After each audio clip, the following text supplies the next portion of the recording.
আসসালামু আলাইকুম রহমতুল্লাহি আবরাকাতু।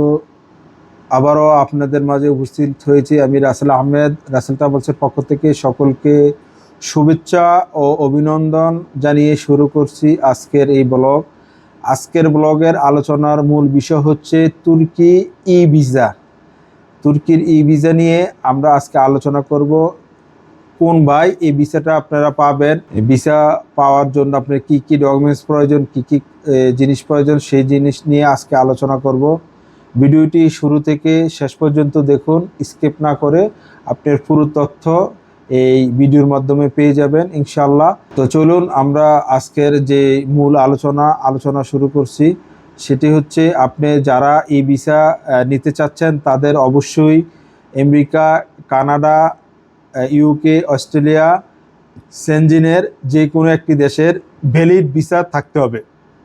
যাদের এই দেশগুলোর ভ্যালিড ভিসা আছে তারাই শুধুমাত্র আপনার তুর্কির ই ভিসা নিতে পারবেন। আরেকটি কথা বলে রাখি, আপনি শুধু সৌদি আরব না, বাংলাদেশ, সৌদি আরব, কাতার, যেখান থেকে এই ভিডিওটি দেখতেছেন আপনারা এই সার্ভিসটি আমাদের হোয়াটসঅ্যাপের এবং ইমেলের মাধ্যমে এই সার্ভিসটি নিতে পারবেন।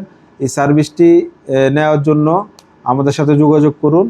আমাদের যোগাযোগের জন্য আমাদের email address, mobile number, WhatsApp mobile number, ঠিকানা সব কিছুই আমাদের ভিডিওতে ডেসক্রিপশনে এবং ভিডিওতে দেওয়া থাকবে।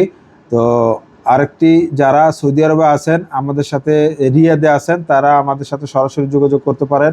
আমাদের যোগাযোগের ঠিকানা হচ্ছে সৌদি আরব, রিয়াদ, বাংলাদেশি মার্কেট, ইনজাজ ব্যাংকের পাশে, পদ্মা ট্রাভেলস।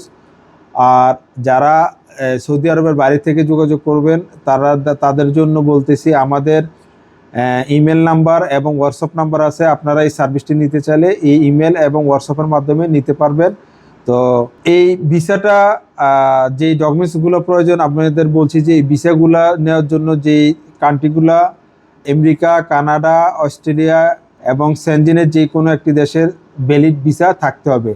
পাশাপাশি আপনার এক কপি ছবি পিডিএফ আর আপনার পাসপোর্টের স্ক্যান কপি পিডিএফ লাগবে।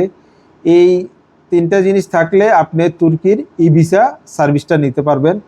তো সকলকে ধন্যবাদ জানিয়ে আপনাদের সুস্থতা কামনা করে আজকের এই ভিডিও এখানেই শেষ করতেছি। আল্লাহ হাফেজ, সকলে ভালো থাকবেন।